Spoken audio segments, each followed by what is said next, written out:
Thank you so much for joining us on another series looking at the different roles social workers have in our profession.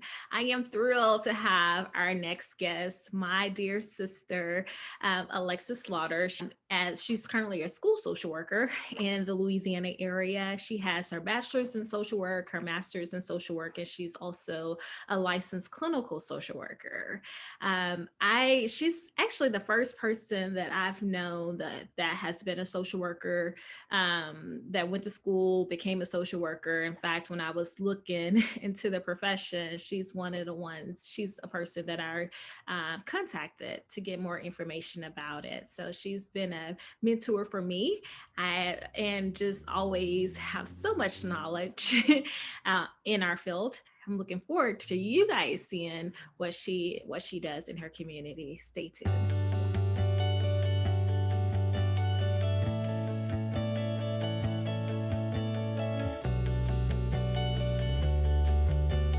Um, I'm a mother, auntie, cousin, niece, all of those things. But first and foremost, I believe that I am a child of God. Um, just trying to find my way in this world and help others along the way. Dream when I was in high school was to be a neonatal nurse. So, got in, went to Northwestern, got in first level clinicals, which is very hard at Northwestern. Was doing well, and then my mom's cancer came back. During that time, I became pregnant with our oldest son, which is Jalen. He is 17 years old now. Um, and times were kind of rough there. And I'm the type of person that's a go-getter. I was not gonna fail. I was driving back and forth from Natchitoches to Minden to Shreveport. Clinicals were in Shreveport. So it was a lot of driving, a lot of studying. Mama was sick and trying to just balance all of that. So I think I made my first C, and I was like, you know what? I'm not a perfectionist, but I just was not gonna fail. So I decided, you know what? I'm going to let this go, and I'm going to find me a profession where I can still help someone and not lose all the credits that I had already obtained in college. So I went and I talked to a professor at Northwestern, African American male social worker. He actually had his PhD at the time, or maybe he was even working on it. But nonetheless, he told me all the benefits of being a social worker, all the things I could do in different places I can work, and how many people I could really help. So I said, okay, well, let me pull out this, what is it called? Credit sheet. Let's see if we can get some of these. Does this transfer over? Well, it did. And so I still graduated on time. So I graduated from Northwestern in 2005, I believe, with my bachelor's in social work, and I went straight into Gramblin's master's program. They were offering an advanced standing program, which means I finished my master's in 1 year. So in 2006, I got my master's from Grambling. I was terrified that I was not going to find a job. But in working on my thesis was on hospice. Now, what prompted me to get into that was, again, my mama's cancer had come back, and I wanted to know more about it. So I ended up volunteering there while also doing my thesis research. Well, guess what? They gave me a job. So my first job, I graduated that Sunday. On Monday, I started work as a hospice social worker. Wow. I loved it. A lot of people are terrified about talking about death, uh, very much so in the African American community, preparing for death, what to do. I mean, it's not going to be easy regardless of the person's age, but just knowing kind of what to expect, what to do when that person is now deceased. What are their wishes? Carrying on their wishes after they are gone. So that overall process helped me with the death of my grandfather, and then the following 6 months later, the death of my mother. Um, I took I'd say about 4 months off. At that time, I was pregnant with my daughter. So I took about 4 months off from that, um, and went back to work. And then I started doing some part time work for the mental health agency. Oh my goodness, I was so terrified of mental health. I was like, no, I'm not going to do that. I heard horror stories all about it. I just was terrified of it. Well, I'm a firm believer that had I not, I probably wouldn't have passed my GSW and LCSW exam, because that was just a whole nother different eye-opening experience. So I started doing mental health in 2009. Um, And I probably did that from 2009 to 2011, where the opportunity to come into my current position as a school social worker, which was closer to home, uh, fell in my lap. So I went and applied for the job. I think that was in June or July. And in August, I started working, in August of 2011, I started working as a school social worker, which is very different. At first, it was difficult for me to separate from that outpatient standpoint to coming into the school setting where things were completely different administrations, it was a different approach is what I'm getting at. Yes, we are assessing the whole child, but there were certain aspects in the school setting that we were only able to address. Whereas coming from the mental health aspect of it, I was trying to tackle it all. But I had to learn, okay, no, you don't touch that. That is an issue that you then, some things you can do in the school setting, which I was doing the school counseling and also doing the pupil appraisal part of it where you did the assessments. So that was good too, because you got to know about the child before actually developing the treatment plan and then doing the counseling and progress monitoring. So you were able to know from start to finish, how the child was progressing. So that was really, really good. Right now, I'm no longer a part of the pupil appraisal team. They hired another lady to do that. So mostly I am doing counseling and I'm in the classroom doing observations and working more so hand-on with the teachers, with the behavior progress monitoring, treatment plans, functional behavioral analysis part of it, where we're trying to figure out what is the source of this? Where is all of this coming from?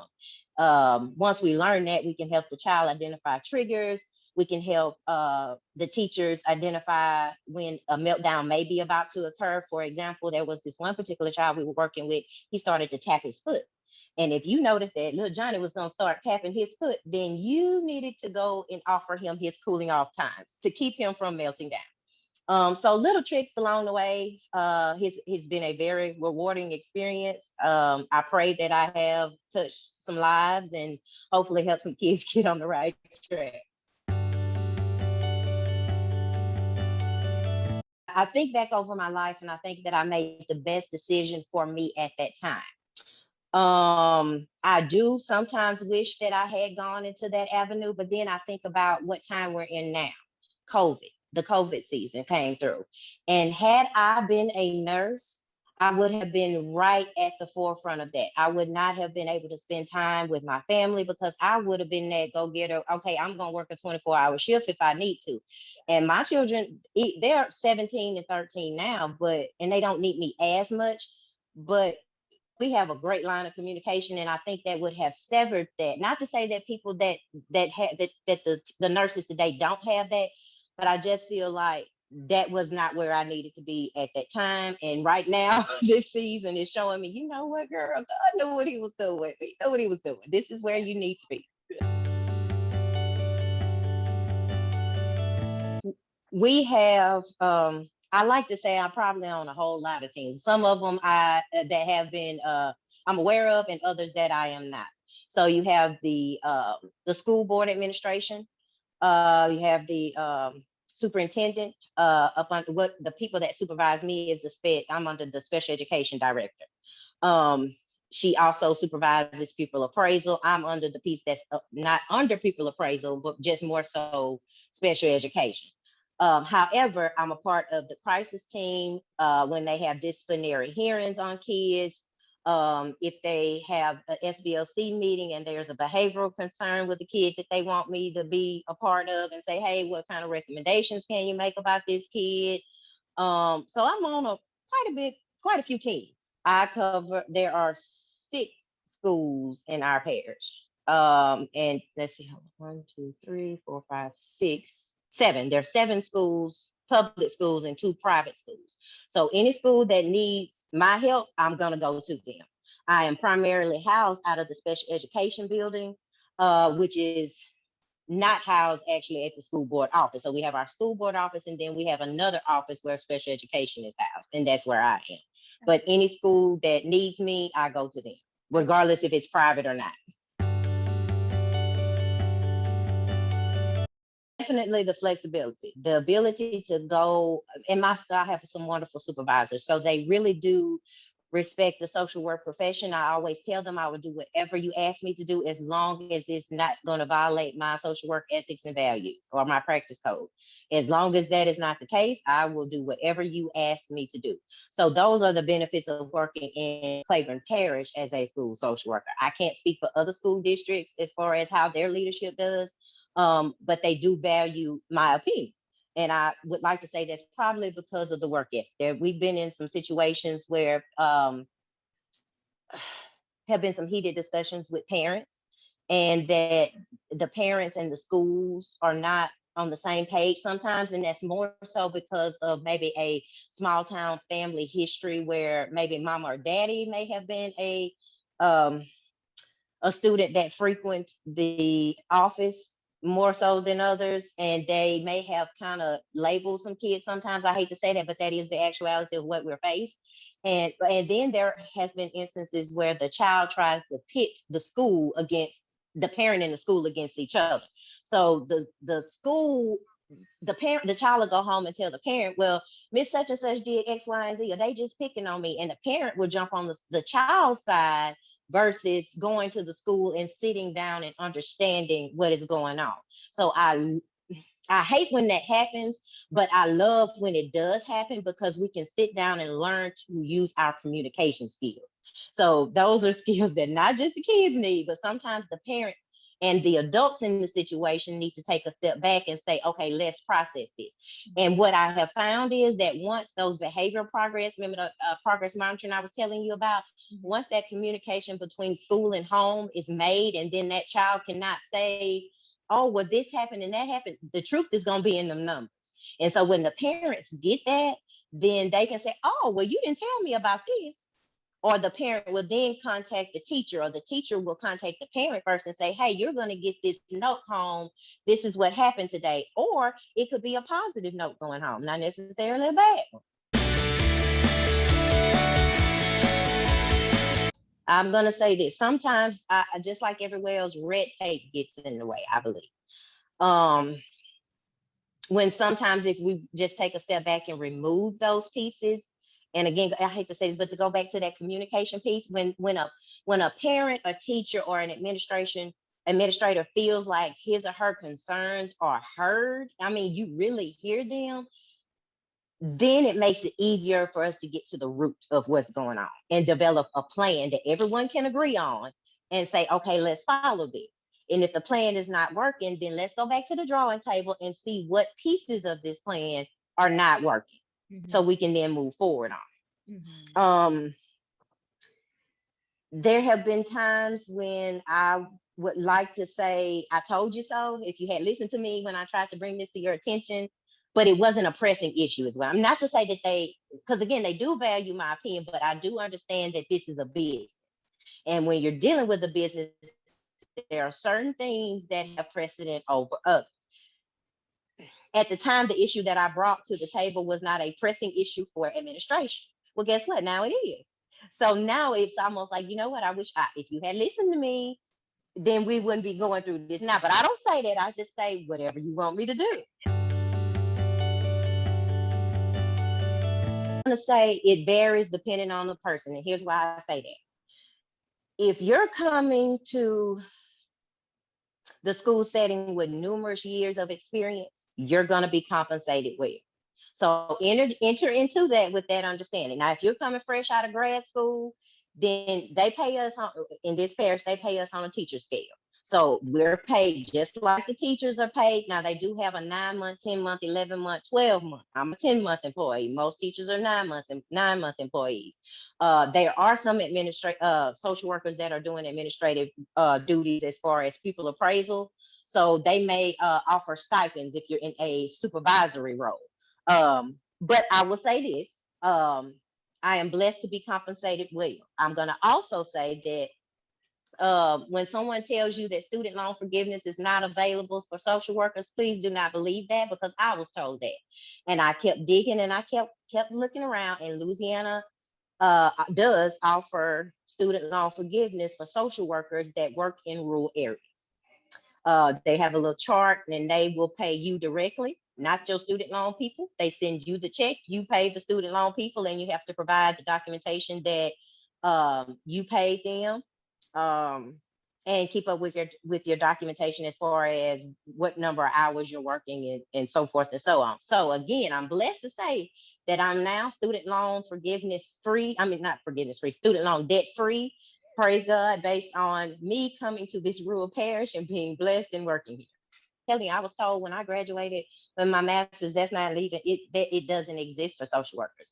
Well, I kept pressing, and like I said, I came across the right person in Baton Rouge that finally told me, yes, there is. My first time applying for it, I did not get it, but the lady told me, keep trying, keep trying. Well, the next time I got it, and I think, if I'm not mistaken, I had it for 5 years. So you have the option to renew as long as money is available. When I say that, yes, but here's the deal. In that 10 months, they're telling me that they make us come back 2 weeks before and 2 weeks after. Uh, when I say 2 weeks, like the kids get out on May, whatever. Well, we have to work 2 weeks after they're gone. And then before school starts, we have to work 2 weeks before they come. So it's roughly about 5 weeks. So give or take. But nonetheless, we have so many breaks built into the calendar. Next week is spring break. We just had a fall break.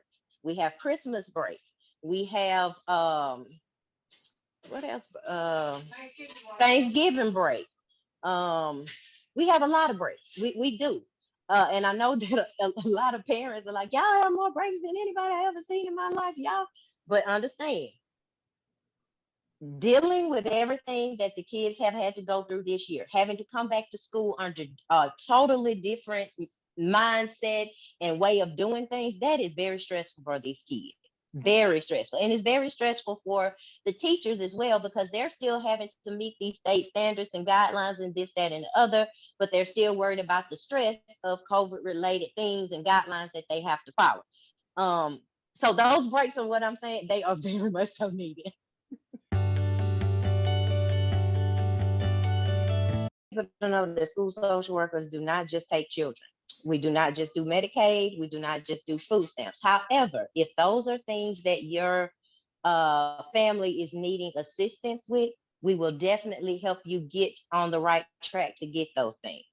Um, I would like to stress the importance of parents' involvement in the school setting. I see that that is very much so lacking um, in the last couple of years. I don't know if it's a generational thing. I don't know if the world, everybody's just so busy now with making money that they're not sitting down and communicating with their children about their day. They're not asking them how their day went, if they're having any trouble.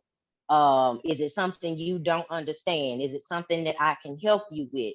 Um, it just needs to be a lot more parent involvement and open lines of communication. Between the parents and the school setting. I'm doing my part to try to push that. But I don't know, maybe I need to do some type of community in service or something to where we just call parents in and say, hey, we're having a parent informational where we just sit down and hear what the community feels like the school needs to do for them. And maybe that'll help get some buy-in to where we can kind of try to turn some things around.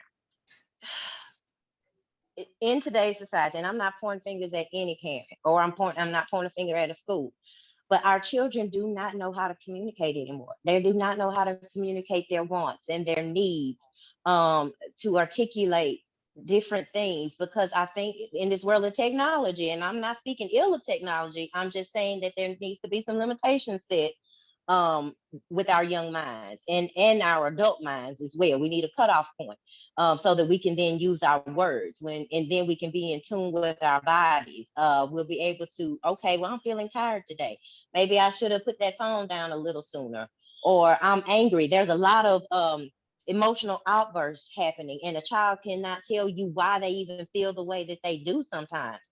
Just learning those things will help us build even healthier adults. That's what I really, really want to stress.